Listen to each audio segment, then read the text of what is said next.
नमस्कार, मैं हूँ राजीव। आप देख रहे हैं आपकी खबर।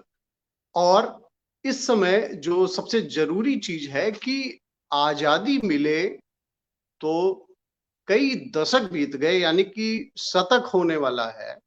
कुछ साल बाद शतक हो जाएंगे, लेकिन जो एक गुलामी थी उससे मुक्ति मिली। लेकिन कानून जो गुलाम बना रखा था, अंग्रेजों का बनाया हुआ कानून आज तक भारत में लागू था। अब उसको संशोधन किया जा रहा है और इसको लेकर जो प्रयास हैं वो सरकार ने शुरू कर दिए हैं। और जो संशोधन में जितनी भी चीजें की जा रही हैं उसका बहुत बड़ा इम्पैक्ट पड़ने वाला है। और उसका इम्पैक्ट क्या पड़ेगा उस पर भी नजर डालते हैं। और क्या क्या चीजें बदल रही, जैसे इंडियन एविडेंस एक्ट, भारतीय साक्ष्य अधिनियम, Indian penal code, IPC, CrPC, इन सब में बदलाव होने जा रहा है।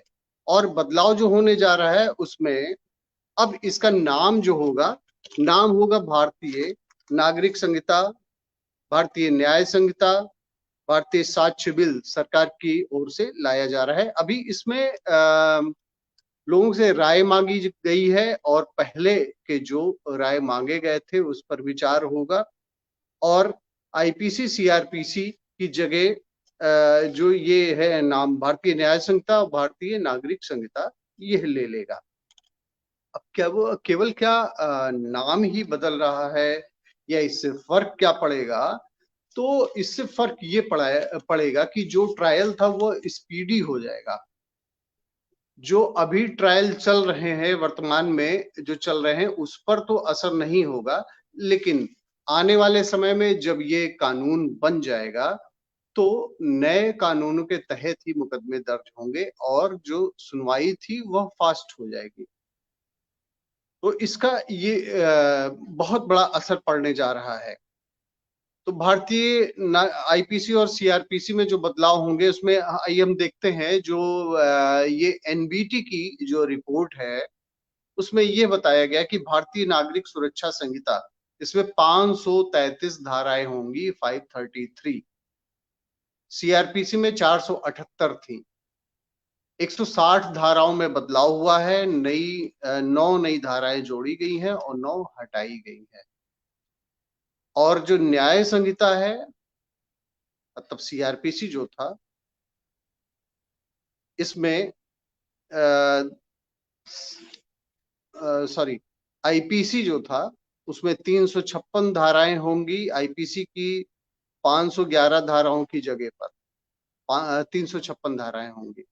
175 धाराओं में इसमें चेंज हुआ है। 8 नई धाराएं जोड़ी गई हैं, 22 को निरस्त कर दिया गया है। इसी जगह इंडियन एविडेंस एक्ट, इसमें 170 धाराएं होंगी। 167 धाराएं थी पहले।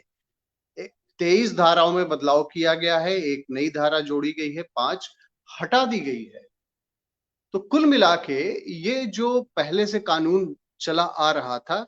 हाँ, एक चीज और भी है, जो कानून के जानकार हैं वो तो जानते हैं, कानून को जाने। लेकिन IPC CrPC Indian evidence act क्या है, इसको बहुत ही शॉर्ट में बता देते हैं। आईपीसी जो है, इंडियन पैनल कोड, ये निर्धारित करता है कि किसी भी उसके लिए जो ऑफेंस है उसके लिए सजा कितनी दी जानी है, कितनी उसकी मियाद होगी, टाइम पीरियड क्या होगा, जुर्माना होगा कि कैद होगी, क्या होगा, ये आईपीसी डिसाइड करता है। जबकि जिसके तहत ये कार्रवाई होती है, जैसे कोई एप्लीकेशन अगर आप कोर्ट में डालेंगे क्रिमिनल प्रोसीजर में, तो सीआरपीसी की धारा उसमें लिखनी होती है कि किस धारा के तहत ये एप्लीकेशन आप डाल रहे हैं या कोई सुनवाई होनी है, किस धारा के तहत, तो उसका प्रोसीजर है पूरा सीआरपीसी का। अब बात आती है जो कुछ सुनवाई में एविडेंस दिए जा रहे हैं, जैसे कोई ट्रायल होगा या मान लीजिए चार्जशीट फाइल की गई या एफआर लगाई गई, कुछ भी होगा जो उसमें एविडेंस दिए जाते हैं, तो उसमें वो इंडियन एविडेंस एक्ट के तहत उसको रिकॉर्ड में लिया जाता है। ये इन तीनों धाराओं का ये प्रोसेस है। और अब इसमें देखते हैं कि जैसे अभी तक क्या होता था कि ट्रायल अगर होना रहता था तो उसमें जब तक कि जो एक्यूज्ड है उसकी बातें नहीं सुनी जाती थी, उस पे चार्जशीट नहीं फाइल होती थी, या उसको गिरफ्तार नहीं किया जाता था, उसका बयान नहीं हो पाता था, ट्रायल हो ही नहीं पाता था। अब आप देख लीजिए कि इसमें जो नया प्रोसेस किया जा रहा है, जिसमें सबसे बड़ा उदाहरण दिया गया है कि दाऊद का। दाऊद जो मुंबई का टेरर अटैक हुआ था, उसके बाद में दाऊद फरार हो गया से, उसके ऊपर ट्रायल नहीं हो पाया, वो भगोड़ा घोषित हो गया। लेकिन अब इनके खिलाफ भी ट्रायल हो पाएगा। अब आतंकवाद की परिभाषा को भी परिभाषित कर दिया गया है। कितनी बड़ी बात है कि अभी तक जो टेररिज्म था, आतंकवाद था, उसका कोई परिभाषा ही नहीं थी उसकी। आईपीसी में कई सेक्शन में जो है उसमें सजाएं दी जाती थी, लेकिन आतंकवाद की कोई परिभाषा नहीं थी। अब उसमें धारा 111 में आतंकवाद को परिभाषित कर दिया गया है। इसी तरीके से कई सारे ऐसे कानून जो है उसमें नई चीजें ऐड की गई हैं। प्राइवेसी डिफेंस धारा 34 से लेकर 44 तक वर्णित किया गया है, और साजिश वाले अपराध को धारा 61 में रखा गया है। भारतीय नागरिक संहिता जो है उसमें एफआईआर लिखवाने की बहुत बड़ी दिक्कत होती थी कि अगर कोई एग्रीव्ड है तो एफआईआर कैसे लिखवाए, थानों के चक्कर लगा के वह परेशान हो जाता था, या उस थाने तक उसको जाना पड़ता था। अब इसमें जो भारतीय नागरिक संहिता है उसमें ये प्रावधान कर दिया गया है कि कोई भी नागरिक किसी भी अपराध के लिए कहीं से भी एफआईआर दर्ज करा सकेगा। जीरो एफआईआर का प्रोसेस पहले भी था, लेकिन ये बहुत ही टिपिकल था। अब ई फाइलिंग के जरिए ये प्रोसेस किया जा सकेगा, और पुलिस या सरकारी ऑफिसर के खिलाफ अगर कोई मुकदमा चलना होता था तो उनकी प्रायर जो है परमिशन सरकार की लेनी होती थी।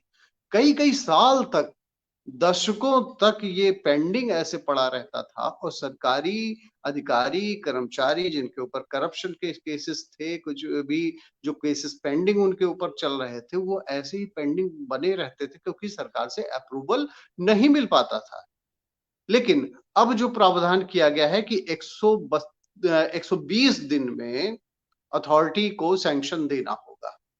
हाँ, अगर वो सैंक्शन नहीं देते तो 120 दिन के बाद, मान लिया 4 महीने के बाद में वो सैंक्शन डीम्ड हो जाएगा। मतलब ये मान लिया जाएगा कि अगर सैंक्शन नहीं दिया गया तो कोर्ट अपना प्रोसेस शुरू कर देगी। वो मान लिया जाएगा कि हाँ डीम्ड है ये, आपने चूंकि उसको अपोज नहीं किया, उसके बारे में आपने कोई सैंक्शन दिया नहीं दिया, कोई जवाब नहीं दिया आपने, तो वो मान लिया जाएगा कि इसको एफआईआर मतलब जो ट्रायल है जो पेंडिंग चल रहा था उसको शुरू कर दिया जाए, और केस डायरी और चार्जशीट सब कुछ डिजिटल हो जाएगा। इसमें बड़ा खेल हो जाता था केस डायरी में, और क्या नाम है, चार्जशीट में काफी खेल हो जाता था। और इसी के लिए ये जो प्रावधान किया जा रहा है कि सब कुछ डिजिटल हो जाएगा, यानी कि जो आईओ है, इन्वेस्टिगेटिंग ऑफिसर है, किसी केस के बारे में अगर विवेचना कर रहा है तो उसको अपलोड करना होगा, डिजिटल हो जाएगा ये। तो इससे भी काफी जो ऊपर के अधिकारी हैं उनको मॉनिटर करने में आसानी हो जाएगी। ट्रायल में गवाहों के लाने के लिए काफी समस्या होती थी, या उनको आने में समस्या होती थी। अब वीडियो कॉन्फ्रेंसिंग का भी सहारा लिया जा सकता है। अभी कुछ केसेस में लिया जाता था, लेकिन अब ये अमूमन केसेस में नॉर्मली जो है लिया जाएगा, और 90 दिनों के अंदर चार्जशीट फाइल करनी होगी। हालांकि ये अभी भी था, लेकिन इस प्रावधान, नए प्रावधान में कह दिया गया है कि 90 दिनों में चार्जशीट फाइल कर देना अनिवार्य है। हालांकि कोर्ट चाहेगी तो उस समय को बढ़ा भी सकती है, आगे बढ़ा सकती है, पहले भी बढ़ाती रही है। 90 दिन का पहले भी प्रोसीजर था, और कोर्ट समय समय पर बढ़ाती रहती थी। और जो सबसे बड़ी बात है, जो तारीख पर तारीख हमेशा लगती रहती थी, उसमें भी कह दिया गया है कि मामले की सुनवाई पूरी होने के 30 दिनों बाद जजमेंट दे देना होगा। 7 साल या उससे ज्यादा सजा मामले में विक्टिम को बिना सुने केस वापस नहीं होगा। अभी कई बार होता था कि केस की सुनवाई हो रही है और विक्टिम जो है उसको सुना ही नहीं जाता था और उसके खिलाफ सजा कर दी जाती थी, तो विक्टिम को बिना सुने केस जो है वापस नहीं होगा। फांसी की सजा में छूट होने पर उम्र कैद में बदला जा सकता है। उम्र कैद की सजा कम करके 7 साल तक हो सकता है।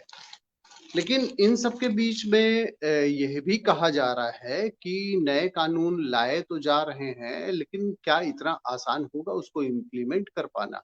एक तो देखिए जजेस की कमी है, मजिस्ट्रेट्स की कमी है, कोर्ट में काफी सारी कमियां हैं और बहुत सारे अभी जो न्यायिक प्रक्रिया के जो जजेस हैं या मजिस्ट्रेट हैं, जो उसके अंग हैं, उनमें मतलब उनकी संख्या काफी कम है। तो यह भी कहा जा रहा है कि उस कमी को भी दूर किया जाएगा और सरकार का ये कदम जो है वो काफी बड़ा माना जा रहा है। लेकिन जब तक कि जुडिशियल रिफॉर्म और पुलिस रिफॉर्म नहीं होगा तब तक इस मामले में काफी दिक्कतें आएंगी। लाखों केस पेंडिंग है कोर्ट में और जो इन्वेस्टिगेशन है वह भी काफी पेंडिंग है, क्योंकि उतने पर्याप्त जो इन्वेस्टिगेटिंग ऑफिसर हैं वो नहीं है।